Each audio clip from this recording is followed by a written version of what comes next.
রাধে রাধে বন্ধুরা, তোমরা সব কেমন আছো? আশা করছি তোমরা সবাই ভালো আছো।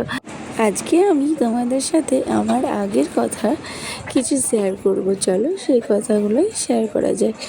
জানি না তোমাদের কতটা ভালো লাগবে। যদি ভালো লাগে প্লিজ একটা কমেন্ট করে যেও।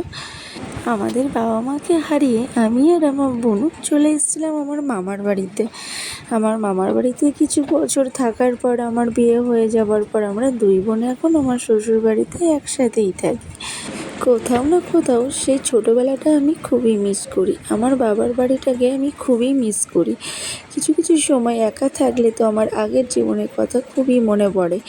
কী বলো তো, যখন আমি বাবার বাড়িতে থাকতাম তখন একসাথে সবাই দল বেঁধে স্কুলে যাওয়া, আবার ভাই বোনেদের সাথে ঝগড়া করা, মারপিট করা, একসাথে ঘাটে স্নান করতে যাওয়া।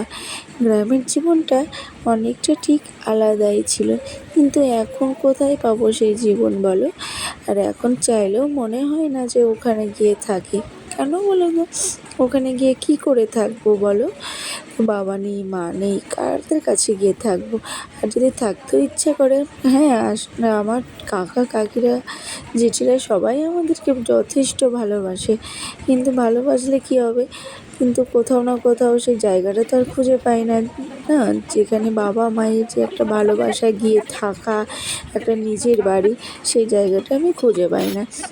কিন্তু এখনও আমার বাবা মায়ের বাড়ি আছে, ওখানে জায়গা পড়ে আছে। তো মনে করছি তো আমরা ওখানে গিয়ে দুই বোনই একটু বড় হোক, ও পড়াশোনা করছে, পড়াশোনায় ভালো, একটু নিজে কিছু একটা করুক, তখন দুই বোনে মিলে ওখানে একটা বাড়ি করে নেব। তো কখনো কখনো যদি মনে হয়, মন খারাপ হয়, ওখানে গিয়ে থাকবো।